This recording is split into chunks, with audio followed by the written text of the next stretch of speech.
Elle nous a donné rendez-vous dans un hôtel et a tenu à rester anonyme.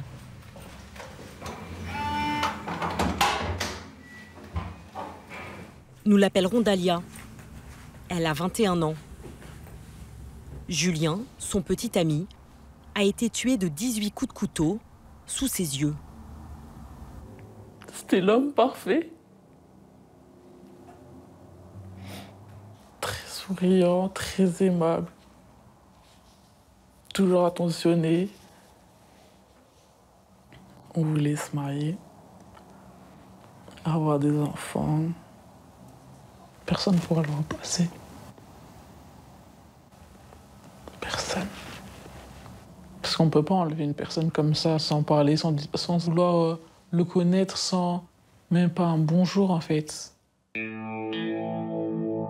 L'assassin présumé de Julien est le propre père de Dalia, Muhittin Ulug.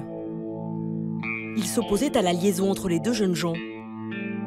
Pour lui, un amour interdit. Mais pour les proches de Julien et dans sa commune, qui 2 ans après les faits affiche toujours son portrait sur la mairie, le meurtre odieux d'un jeune homme qui avait tout pour plaire. Son père, Claude Videlaine, 50 ans, est chauffeur-livreur. Là, c'est lui avec sa maman. Ouais. Ça, ils étaient bien complices tous les deux. À chaque fois, il la taquinait. Passionné de football depuis son plus jeune âge et fan de jeux vidéo, Julien a grandi heureux en famille, aux côtés de sa grande sœur, Anaïs. Donc ça, c'est l'album que la base aérienne a fait pour mon fils, suite à son décès. Donc elle est déjà... Après le lycée, il s'était engagé dans l'armée de l'air et suivait une formation de mécanicien aéronautique. Comme disait le colonel, bon, il y a des gars, ils sont là. Ses camarades le décrivent comme un jeune homme spontané et joyeux. Julien, c'était une crème. C'était, voilà. Toujours prêt à rendre service. Toujours le sourire. Il arrive là, toujours le sourire. Puis bon, je dis, c'était peut-être simple de dire ça parce que je suis son père. Mais c'est un brave garçon, quoi. Un brave garçon. Julien et Dalia se rencontrent en 2012, devant ce lycée. À 18 ans, il est en terminale. Elle a 1 an de moins et prépare un diplôme d'esthéticienne. Entre eux, c'est le coup de foudre. Dalia, née en France, est d'origine kurde. Elle vit dans cette maison avec ses parents, très attachés à leur tradition et à leur communauté. Elle n'ose pas leur présenter Julien. Alors, ils doivent vivre leur relation en secret. Quand Julien passe chercher Dalia, il s'arrête en voiture sur ce rond-point, juste derrière chez elle, et la fait monter discrètement. Ils vont souvent dans ce parc passer du temps ensemble, à l'abri des regards.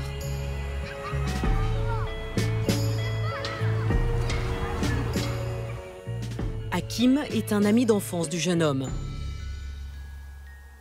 Là, c'était devant le lycée de Marie Curie à Nogent-sur-Oise. Selon lui, Julien regrettait cette situation, mais ne semblait pas s'en inquiéter. C'était plus nous qui le mettions en garde, en fait. On lui disait de faire attention. Est-ce que tu penses vraiment que sa famille va t'accepter, tout simplement?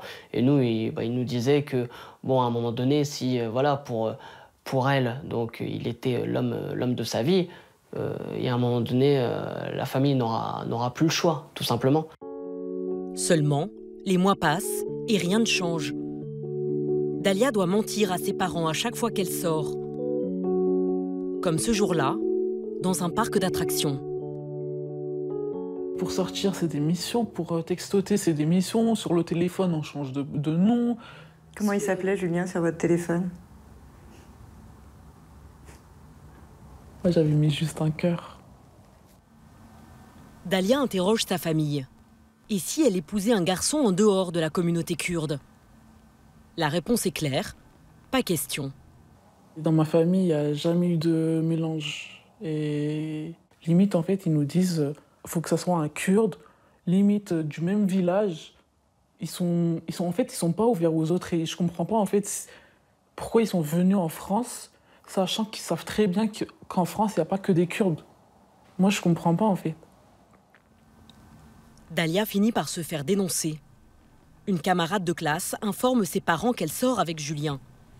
Sa mère lui demande de rompre immédiatement. Elle était anéantie, elle était en larmes, elle n'en pouvait plus. Elle pleurait. Elle dit non, je t'en supplie, non, non, non. Comme si c'était... je sais pas. C'est grave. Dalia n'a plus qu'une idée en tête. Un jour, partir avec Julien. Mais tout s'écroule le jeudi 24 juillet 2014. Ce jour-là, Dalia invite Julien chez elle. Sa mère, son frère et ses sœurs sont en vacances en Belgique. Son père, qui est parti travailler, ne doit pas rentrer avant minuit. Mais à 19h, selon Dalia, il débarque alors qu'elle est nue avec Julien dans la salle de bain, au premier étage. Armé d'un couteau de cuisine, Muhittin Ulug aurait alors poignardé Julien à 18 reprises. La jeune femme essaie de s'interposer, sans succès. Elle appelle la police. Son père prend la fuite et disparaît. Sur les réseaux sociaux, des membres de la famille Ulug installés dans la région affichent leur soutien aux fugitifs. Une semaine seulement après le drame, un de ses neveux écrit en kurde « Tu nous manques déjà, mon cher oncle ». 2 mois plus tard, un de ses frères publie ce photomontage en forme d'hommage. Où se trouve Muhittin Ulug? Et qui est-il vraiment? L'homme a 47 ans. Kurde de Turquie, il arrive en France en 1989 pour fuir les persécutions contre son peuple. Il s'installe dans l'Oise et rencontre sa femme Filiz, kurde également, avec qui il aura 6 enfants. Il travaille dans la restauration, ouvre ce kebab. En 2003, il obtient la nationalité française. Jusqu'au jour du drame, il n'a jamais eu affaire à la justice. Comment expliquer qu'il ait pu en arriver là? L'un de ses neveux a accepté de parler à visage caché. Il dresse le portrait d'un bon père de famille. Ses filles ne manquaient de rien. Donc, c'était pas un père qui faisait très de pression sur leurs filles par rapport à se couvrir ou à discuter avec personne.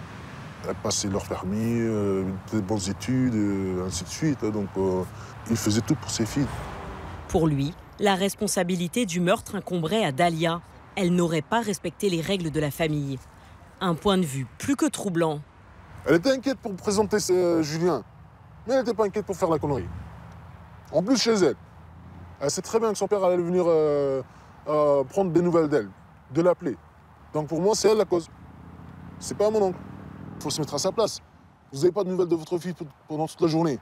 Vous vous appelez, pas de réponse. Vous rentrez à la maison et vous voyez une scène, quelqu'un qui ne connaît pas et tout nus tous les deux. Donc pour nous, c'est un grand manque de respect pour nous. On ne peut pas accepter ce genre de truc-là. Mais est-ce que ça mérite la mort? Aucun acte ne mérite la mort. Mais au moment de la colère, on ne peut pas s'empêcher, on ne peut pas se retenir. Mais c'est pas un acte prémédité, c'est un drame qui s'est passé, c'est tout. Pour Maître Tavar, qui était l'avocat de la famille de Julien au moment des faits, Muhittin Ulug aurait au contraire bien réfléchi son geste. Il serait rentré plus tôt du travail pour surprendre sa fille et serait monté au premier étage, armé d'un couteau, avec un plan en tête. Il s'est tourné vers la salle de bain, il a demandé à sa fille de sortir ou d'ouvrir, peu importe, à lui expliquer qu'elle prenait un bain et qu'elle devait prendre encore quelques minutes. Et c'est à ce moment-là aussi qu'il lui a dit qu'il l'attendait en bas. Monsieur Ulug en a profité pour, non pas descendre, mais se cacher dans un recoin sur le palier où il ne pouvait être aperçu. La jeune fille a ouvert la porte. C'est à ce moment-là que monsieur Ulug a surgi et qu'il a forcé la porte entrouverte de la salle de bain. Je pense qu'il y a un stratagème, bien évidemment. L'avocat s'interroge aussi sur la fuite de Muhittin Uluğ, qui semble avoir été très bien planifiée. Juste après le meurtre, il aurait pris la route pour la Belgique, mais pas avec sa propre voiture. Puis le lendemain, il aurait embarqué dans un avion pour la Turquie, avant qu'un mandat d'arrêt international ne soit lancé contre lui. Dans les mois qui suivent, il est plusieurs fois localisé dans sa région natale, dans l'est du pays, sans être inquiété par les autorités turques. Quand nous rencontrons Claude Videlaine en 2016, 2 ans après les faits, il est exaspéré par cette inertie. Chaque jour, il se connecte sur Internet. Enfin, j'essaye de suivre l'assassin de mon fils. Jusqu'en 2015, il avait sa page Facebook. Le père de Julien scrute les profils des amis et de la famille du meurtrier présumé. C'est là où la famille Uluğ ont leur pied à terre. C'est à côté de Batman, c'est dans la région de Batman. Donc là, le véhicule que vous voyez là, c'est un de leurs véhicules qui est, je pense, qui est toujours à Nogent. Moi, aux dernières nouvelles, j'ai eu à Nogent. Il est persuadé que ses proches, qui vivent en France, lui rendent visite régulièrement. Mais il ne peut qu'émettre des supputations. Pourquoi vous faites ça? Pourquoi? C'est déjà d'une, j'en ai besoin. Et puis ça m'a... Il faut que je le retrouve, quoi. Peut-être pas le retrouver, peut-être pas moi tout seul, mais essayer de faire avancer les choses. Parce que quand je vois que la police n'avance pas, que rien n'avance, il faut bien que quelqu'un s'y mette. Si je m'y mets pas, moi je le fais déjà pour la mémoire de mon fils. Quant à Dalia, après le meurtre, elle a dû quitter la région et trouver un travail loin de sa famille. J'ai tout perdu, en fait, du jour au lendemain. Je vois plus ma grand-mère, je vois plus mon petit frère. J'ai changé de numéro, j'ai tout changé, en fait. La justice l'a même autorisée à changer d'identité. Une mesure exceptionnelle pour la protéger de son père.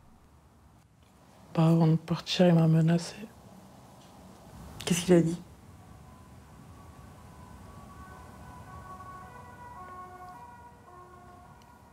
Que c'était pas fini, il restait moi. Début mai, après 4 ans de fuite, Muhittin Uluğ a finalement été arrêté et incarcéré en Turquie. Il y vivait sous une fausse identité. Claude Videlaine a appris son arrestation par l'ambassadeur de France à Ankara. Avec sa fille Anaïs, ils se sont toujours battus pour qu'il comparaisse devant une cour d'assises. C'est un grand soulagement, quoi. Ça fait quand même 46 mois qu'il est en cavale, on va dire ça comme ça. Donc bah, maintenant, voilà, quoi, que justice se passe réellement.